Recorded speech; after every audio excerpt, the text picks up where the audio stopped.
नमस्कार, शोम रतोड़ी एनालिसिस में आपका स्वागत है। आज कल जो है 2024 का बजट पेश किया गया और इस पर मैं थोड़ा चर्चा करूंगा, बहुत ज़्यादा नहीं करूंगा। उससे पहले मेरा आपसे पुनः एक बार और निवेदन है कि आप मेरे इस चैनल को सब्सक्राइब करिएगा, शेयर कीजिएगा और यूट्यूब पर कमेंट जरूर करें। धन्यवाद। तो जब भी बजट आता है तो एक बड़ा कस्टमरी सा है। लोग पूछते हैं कि हमें क्या मिला, हमें क्या मिला, किसको क्या मिला। सच तो यह है कि किसी को कुछ नहीं मिलता है। जो मिलता है वो सबको एक साथ मिलता है, किसी इंडिविजुअल को नहीं मिलता है। बजट क्या है? बजट कोई नोट छापने की मशीन नहीं है कि आपने नोट छापे और उसको बांट दिया। बजट क्या है कि जनता से पैसे लेकर के टैक्सेस के रूप में जनता से, उद्योगपतियों से, व्यापारियों से, हालांकि व्यापारियों का जो टैक्स है वो भी जनता की जेब से ही जाता है, लेकिन विभिन्न टैक्सेशन, डायरेक्ट, इनडायरेक्ट, कॉर्पोरेट, ये सब टैक्सेशन से जो है जो पैसा आता है उसको सरकार, जो वर्तमान सरकार, कोई भी सरकार है, तत्कालीन सरकार की जो नीतियां हैं जिसे वो दी बेस्ट मानती हैं, उसके लिए वो मद वाइज खर्च करती हैं। सुरक्षा के लिए भी करती हैं, रेलवे के लिए भी करती हैं, आंतरिक व्यवस्था के लिए भी करती हैं, इंफ्रास्ट्रक्चर के लिए भी करती हैं। क्योंकि आज जो है अगर आपको विकसित राष्ट्र बनना है तो इंफ्रास्ट्रक्चर वर्ल्ड क्लास होना चाहिए, तभी आप ये कह सकते हैं कि हमारे पास इन्वेस्टमेंट आएगा। और इन्वेस्टमेंट के लिए, इन्वेस्टमेंट जो है अर्थव्यवस्था को आगे बढ़ाने के लिए, अर्थव्यवस्था में उछाल लाने के लिए, लोगों को रोजगार देने के लिए इन्वेस्टमेंट बहुत जरूरी है। तो थोड़ा बहुत लोगों की अपनी आकांक्षाएं होती हैं कि हमें ये मिलेगा, वो मिलेगा, लेकिन एक्चुअली क्या मिलता है वो पूरे देश को मिलेगा। वो पूरे देश को मिलता है, मतलब इस रूप में मिलता है कि जिससे पूरे देश का भविष्य अच्छा हो, पूरे देश की अर्थव्यवस्था अच्छी हो। तो इसलिए मैं इस पर बहुत ज़्यादा नहीं जाऊंगा आंकड़ों पे, डाटों पे। मैं सिर्फ नीतिगत कुछ बातें आपके सामने रखने आया हूं। पहला तो यह है कि यह विकास की तरफ बढ़ता हुआ बजट है जिसमें हर वर्ग का ध्यान रखा गया, लेकिन जो मूल वो चीज है, जो मूल उद्देश्य है देश का विकास करना, ये बजट उसकी तरफ, अन्य बजट्स की तरह ये भी बजट उसी तरफ बढ़ता नजर आता है। आपने देखा होगा कि ये तो आप देख ही रहे हैं, पिछले 10 साल से भारत की जीडीपी कितना आगे बढ़ रही है, विकास की रफ्तार कितना आगे बढ़ रही है। आज मतलब विश्व में लोग बाग जानते हैं कि भारत भी कोई देश है। भारत जो है सिर्फ बाजार नहीं है। बाजार इस सेंस में कि अमेरिका से खरीद लिया, चीन से खरीद लिया, फ्रांस से खरीद लिया, जर्मनी से खरीद लिया, यानी विकसित देशों से, और मैन्युफैक्चरिंग जो देश है, इंडस्ट्रीज जो देश है, उनसे खरीदा गया नहीं। अब एक स्पष्ट नीति है कि हमारा बाजार है तो हम खुद उसके लिए व्यवस्था करेंगे। हम इस देश को जो है मैन्युफैक्चरिंग वो बनाएंगे, हब बनाएंगे, जैसे चीन ने किया। तो उसी दिशा में बढ़ता हुआ ये देश है। इसके साथ ही और भी चीजें हैं, लेकिन प्रमुख उद्देश्य वही है। जब विदेशी निवेश आएगा तभी जाकर के जॉब्स का निर्माण होगा, मैन्युफैक्चरिंग यूनिट्स आएंगी, और आ रही है। इस बीच काफी यूनिट्स आ रही हैं। विशेषकर कोरोना काल के बाद से जो है काफी कंपनीज का झुकाव भारत की तरफ हुआ है। और उसके लिए क्या है? उसके लिए एक दृढ़ सरकार चाहिए, दृढ़ निश्चयी सरकार चाहिए। ऐसी सरकार ना हो कि जो विदेशी यहां निवेश करने आ रहे हैं वो यहां से भाग जाएं, कि आप जो है उनको दोहन करना शुरू कर दें, एक्सटॉर्शन करना शुरू कर दें, उनको तंग करना शुरू कर दें, उनसे पैसा निचोड़ने की कोशिश करें, मतलब सरकारी स्तर पर या ब्यूरोक्रेटिक स्तर पर। और डिफेंस में भी, डिफेंस भी बहुत बड़ा मार्केट है। डिफेंस और फार्मा, ये दो बड़े बड़े मार्केट हैं। तो डिफेंस में भी भारत का यही प्रयास है कि हम एक्सपोर्ट करें, मैन्युफैक्चर करें और एक्सपोर्ट करें। जैसे ब्रह्मोस को जो है एक्सपोर्ट किया जा रहा, हमारे जो LAC है वो यहाँ बन रहे हैं और उनको एक्सपोर्ट किया जा रहा। ऐसे कई किस्म के हथियार जो है भारत अब बना रहा है, जो पहले आयातित करता था। तो उसके लिए क्या चाहिए? मैन्युफैक्चरिंग चाहिए और उसके लिए पूंजी चाहिए। अभी मैं वो देख रहा था कि रूस से भी एक वो करार हुआ है जिसमें उनके जो जेट फाइटर है, मिग है या सुखोई है, उसका मैन्युफैक्चरिंग इंडिया में ही होगा और वो बराबरी के उसमें होगा, टेक्नोलॉजी मिला करके, और उसका प्रॉफिट जो है दोनों देश बांटेंगे, क्योंकि अब रूस की स्थिति बहुत अच्छी नहीं है। तो ये चीजें बड़ी डेवलपमेंट की है। तो उसके लिए क्या चाहिए? उसके लिए एक सोच चाहिए, विकास की सोच चाहिए। ये तो हो गया। और जैसे ऑर्गेनिक खेती में भी बढ़ावा दिया जा रहा है, महिलाओं के विकास पर भी पैसा, मद पे भी पैसा खर्च किया जा रहा है, और बाकी इंफ्रास्ट्रक्चर पर तो हो ही रहा है। पिछले 10 सालों से, जब से मोदी जी की सरकार यहाँ आई है, तब से इंफ्रास्ट्रक्चर में लगातार पैसा जा रहा है और लगातार काम दिख रहा है। ये तो हो गया एक पक्ष जो मूल उद्देश्य है। अब मैं दूसरा आता हूं पॉलिटिकल पक्ष पर। अभी इस सरकार ने इस बजट में बिहार को और आंध्र प्रदेश को काफी पैसा दिया, लेकिन दिया किसी के लिए? प्रोजेक्ट्स के लिए। ये नहीं कि सिर्फ अलॉटमेंट कर दिया, जबकि पहले इन लोगों की डिमांड क्या थी? स्पेशल स्टेट का दर्जा। उसमें आपको पैसा दिया जाता, उसके बाद आप अपने हिसाब से खर्च करेंगे। लेकिन नहीं, इन्होंने इस बजट में जो है इनकी जो डिमांड्स है, इंफ्रास्ट्रक्चर की जो डिमांड है, उसको ध्यान में रख के वही प्रोजेक्ट दिए। और इसके लिए विपक्ष हल्ला मचा रहा है कि साहब ये पॉलिटिकल सर्वाइवल है। बिल्कुल पॉलिटिकल सर्वाइवल है, लेकिन उसके पीछे सिर्फ पॉलिटिकल नहीं, आर्थिक विकास भी है। क्योंकि यहां पर जो दोनों मुख्यमंत्री हैं, बिहार में भी और आंध्र प्रदेश में, दोनों ईमानदार मुख्यमंत्री हैं। उनमें से किसी ने अपने घर पैसा नहीं ले जाना है। नीतीश कुमार कितने ही अल्टा पल्टी करते हों, लेकिन उन पर आज तक भ्रष्टाचार का एक भी दाग नहीं है, और जो उन्होंने मांगा उनको मिला। और ये नहीं कि अचानक कोई आज कर दिया हो, जैसे ये कह रहे हैं कि बजट की वजह से हो रहा। नहीं, जब इनका एनडीए अलायंस बना इलेक्शन से पहले का, उसमें ये सब चीजें तय हो गई थी कि बिहार को क्या मिलेगा, इसको क्या मिलेगा, आपकी क्या जरूरत है, पैसों की नहीं, आपको इंफ्रास्ट्रक्चर में क्या जरूरत है, उसको जो है केंद्र पूरा करेगा। कैसे भी करे, अपना फंड दे या जो फाइनेंशियल इंस्टीट्यूशन है उनसे पैसा दिलाए, लेकिन विकास होगा।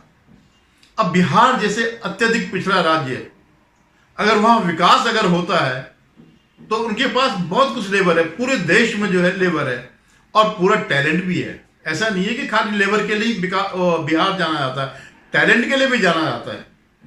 तो ये अगर वहां विकास होगा, वहां डेवलपमेंट होगा, इंफ्रास्ट्रक्चर बढ़ेगा, पुल बनेंगे, सड़कें बनेंगी, जो उनकी मेडिकल कॉलेज बनेंगे, या जो भी जिन मद पे जो है पैसा दिया गया है, अगर उसका सही उपयोग होता है तो वो ओवरऑल देश के विकास की तरफ जाएगा। पहले क्या होता था कि पैसा दे दिया, लालू प्रसाद जी अपना लूट रहे हैं, उनकी पूरी पार्टी जो है, जो ये पार्टियां है ना, जैसे कांग्रेस जैसी पार्टी है, यह एक्चुअली कोई पार्टी नहीं है, कोई पॉलिटिकल पार्टी नहीं है, ये एक गिरोह है, पैसे लूटने का गिरोह है। आप ये देखिए कि जो नेशनल हेराल्ड का मामला है, किस तरह से 5,000 करोड़ की संपत्ति कांग्रेस ने लूटी। तो 5,000 करोड़ में से 1,000 करोड़ तो जो इनके समर्थक है उनकी जेब में किसी न किसी रूप से जाता है, चाहे मीडिया के रूप में जाता है, चाहे इन्फ्लुएंसर के रूप में जाता है, या किसी न किसी रूप में कुछ पैसा उनके पास भी जाता है, या वो उस संस्कृति को खुद विकसित कर लेते हैं। अब जैसे मैं आपको बताता हूं, ये पेपर लीक का मामला है, नीट का मामला है। ये कोई सिर्फ नीट का नहीं है, ये एक टेंडेंसी है। पेपर लीक जो है एक व्यवसाय बन गया है, ये इसकी जड़ें बड़ी मजबूत हैं और ये सब इन्हीं के काल से है। आप ये देखिए, जब कल्याण सिंह, मैं पहले भी जिक्र कर चुका हूं कि कल्याण सिंह जब नगर विरोधी अध्यादेश लाए, वो कानून बनाया था, तो मुलायम सिंह ने आते ही उस कानून को हटा दिया। तो वो तो बीज है भैया, नीट तो बहुत आगे की बात है, आपने तो बीजारोपण ही नकल का कर दिया, आगे तो ये होगा ही होगा। या आप कभी बिहार में देखेगा, वो एक बड़ी चर्चित फोटो है जिसमें 3-4 मंजिला स्कूल की बिल्डिंग है और बाहर से खटमलों की तरह चिपके हुए हैं लोग बाग जो है नकल कराने के लिए। तो ये कोई आज का तो नहीं है, ये सब कांग्रेस और आरजेडी के टाइम का मामला है। तो मैं ये कह रहा हूं कि ये जो है इनको पैसा देने का, अब आप देखिए कर्नाटक 1.5 साल ही हुए कर्नाटक को, और फ्री बीज के चक्कर में उनका डेवलपमेंट रुक गया। अब सब चीजों की कीमत बढ़ा रहे हैं, तो इससे कोई विकास तो नहीं होगा। तो इसलिए इन राज्यों में जो है, इन राज्यों को स्पेशली ये पैकेज इसलिए दिया गया क्योंकि आप स्पेशल राज्य का नहीं दे सकते और नहीं देना चाहिए। स्पेसिफिक पर्पज के लिए देना चाहिए कि हमें इतने पुल चाहिए, इतने फ्लाईओवर चाहिए, इतने हाईवे चाहिए, हमें इतने मेडिकल कॉलेज चाहिए, हमें ये फैक्ट्री लगानी है। अब जैसे आंध्र प्रदेश में भी काफी पैसा जो है, जो बजट से बाहर का जो पैसा है, बजट में जो नहीं है, लेकिन सरकार ने मदद करी क्योंकि जो चंद्रबाबू नायडू है वे संयुक्त आंध्र, जब तेलंगाना अलग नहीं हुआ था, तो उसमें जो आईटी की जो क्रांति हुई उसके पीछे चंद्रबाबू नायडू है। और अब क्योंकि हैदराबाद चले गया इनके पास, तेलंगाना के पास, अभी जो अपनी राजधानी बना रहे हैं, पता नहीं विजय वो करके कुछ वो है, जहां पर भी बना रहे हैं, तो वहां वो इसको डेवलप करेंगे। 2 बना रहे हैं कि एक जगह सिर्फ आईटी का, एक जगह राजधानी का। तो उसके लिए इनको पैसा चाहिए, तो कौन देगा? सरकार देगी। अब पैसे के अलावा जो है कोई वो आ रहा है बाहर से, कोई प्रोजेक्ट आ रहा है कोई, क्योंकि वो तो एक्सपर्ट है इस मामले में, तो उनको जो है वो राज्य को सौंप देंगे, भाई जा करके आप यहां पर अपना वो करो, और जो फाइनेंशियल दिक्कत है वो आप अरेंज कर लीजिएगा। जब कोई अच्छी कंपनी आएगी और भी जब व्यवसाय बढ़ेंगे तो निश्चित रूप से जो फाइनेंस कंपनीज है वो तो आगे बढ़ेंगी, क्योंकि उनको पता है कि रिटर्न जो है बहुत अच्छा मिलना है, रिटर्न मिलेगा ही मिलेगा, ये पैसा फ्री बीज में नहीं जाएगा, ये पैसा डूबेगा नहीं, इसका वो वापिस आएगा।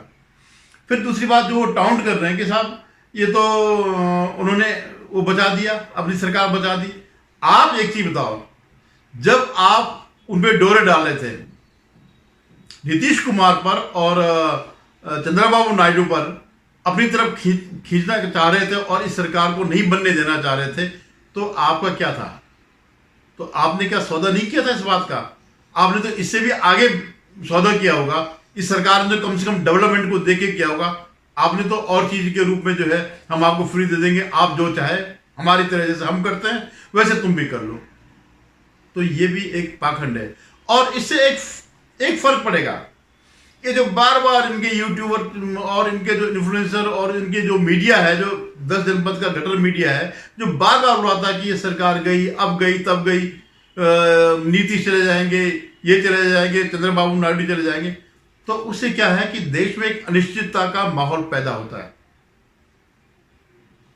पूरी एक अर्थव्यवस्था ही डगमगाने लगती है। जो इन्वेस्टर होता है वो डर जाता है, क्या पता है सरकार गिर जाए, जो नीतियां इनकी हैं, दूसरी जो सरकार आएगी वो पता नहीं क्या नीति लेकर के आती है, तो अनिश्चितता का जो माहौल है वो खत्म हो जाएगा।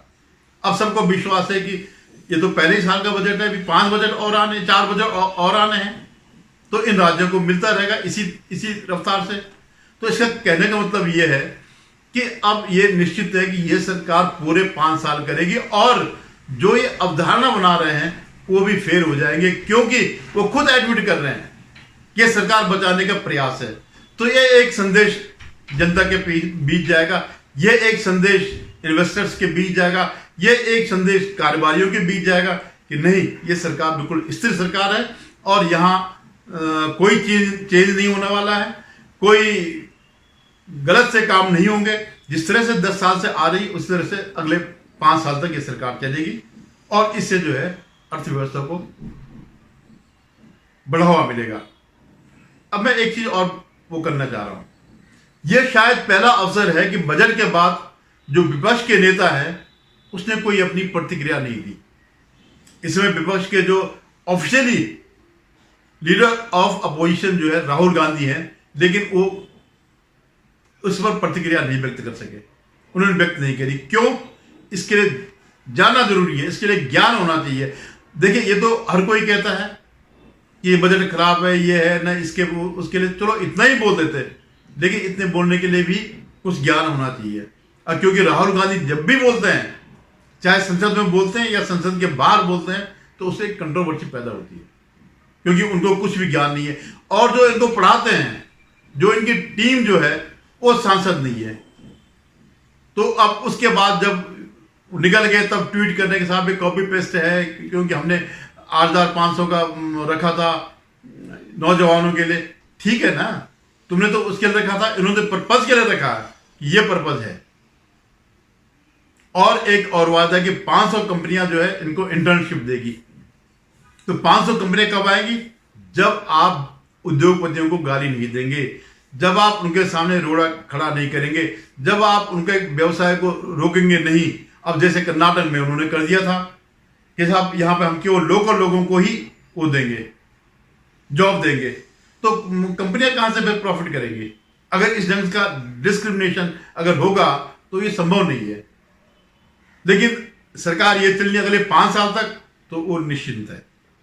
वो जो 500 कंपनियां आएंगी, क्रिएट होंगी, कुछ हैं, वो सब इनको इंटर्नशिप देगी। और इंटर्नशिप देने का मतलब यह कि आप स्किल्ड हैं, और फिर जो और कंपनियों में ये लोग सब समायोजित हो जाएंगे। तो ये जो है इस बजट की बड़ी खूबी।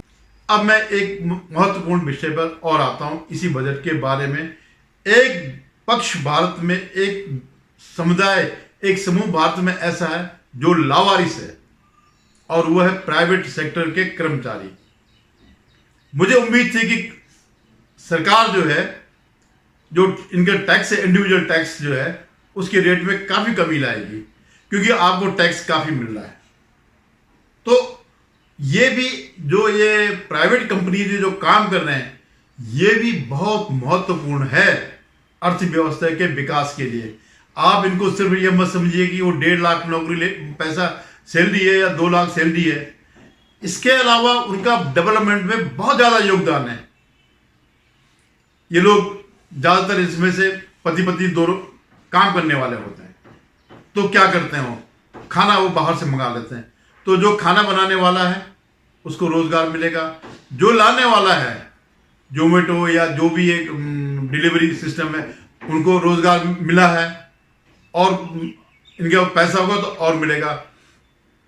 जब ये हर परिवार में, हर पढ़े, मतलब ये जो प्राइवेट सेक्टर के वो है, उनके यहाँ काम करने वाले 1 या 2 रहते ही हैं। और मैंने देखा कि जो काम करने वाले महिलाएं या पुरुष जो भी है, उनको 1-2 घंटे काम करना होता है, और उसमें उनको इतना मिल जाता है कि 10 घंटे में काम करने में वो अच्छी खासी उनको हर महीने की पगार मिल जाती। तो ये तभी संभव है जब इस टाइप के लोगों को पैसा मिले, मतलब इनके टैक्सेस में कमी की जाए। ऑटो से जो है इनका पैसा बढ़ता है, मतलब समाज में पैसा जाता है। स्कूलों में, अच्छे स्कूलों में भेजते हैं तो स्कूलों में जाता है, मतलब पूरा उनका पैसा जो है पूरे डेवलपमेंट के लिए जाता है। अगर वो कार भी खरीदे तो मैन्युफैक्चरिंग वो बूस्ट होता है, घर करते हैं तो हाउसिंग इंडस्ट्री बूस्ट होती है। तो उन पर वो लगता है कि इनको बहुत पैसा मिलता है, लेकिन जब 30% का आप जब वो करेंगे तो उनके हाथ में कुछ नहीं आता है, सेविंग्स नहीं हो पाती है। ये मैंने कई लोगों को देखा, अधिकांश लोगों को मैंने यही देखा। ठीक है, वो अपना जीवन यापन करते हैं, ठीक ठाक करते हैं, लेकिन वो सेविंग्स नहीं कर पाते हैं, क्योंकि इनके पास तो वो भी नहीं है, पेंशन नहीं है, तो वो इतना फंड भी नहीं कर पाते कि रिटायरमेंट के बाद वो अच्छा जीवन जी सके, जिस जीवन को ये जी रहे हैं। तो सरकार को इस बात पर ध्यान देना चाहिए था, लेकिन क्योंकि इनका वोट बैंक ऐसा नहीं है, और दूसरा क्या कि मध्यम वर्ग ज्यादातर बीजेपी के साथ है, तो उनका जो है बंधुआ मजदूर टाइप का हो गया है कि इन्होंने वोट तो देना ही देना है। इनकी नाराजगी को हम नहीं ले सकते, हम औरों की नाराजगी को वो करेंगे, उसका निराकरण करेंगे, लेकिन ये तो हमारा ही वोटर है। तो ये स्थिति ठीक नहीं है, और ये बीजेपी के लिए भी ठीक नहीं है, किसी भी सरकार के लिए ठीक नहीं है। इस बार नहीं तो अगले बार से ये स्लैब 10% से ऊपर कोई टैक्स होने ही नहीं चाहिए, ज़्यादा से ज़्यादा 15%। 20 और 30% टैक्स जो है प्राइवेट कंपनीज के एम्प्लॉयज के लिए लूट है, उनका शोषण है। 10 घंटे 20 घंटे तक ये काम करते हैं, 15 घंटे काम करते हैं। नाम को जो है 10 घंटे है, लेकिन उसके आगे भी काम करते हैं। ऑफिस में नहीं करेंगे तो घर में करेंगे। तो उसको ये चेतावनी है कि सरकार को देखना चाहिए। धन्यवाद। अगर आपको मेरा वीडियो पसंद आए तो प्लीज सब्सक्राइब जरूर करेगा।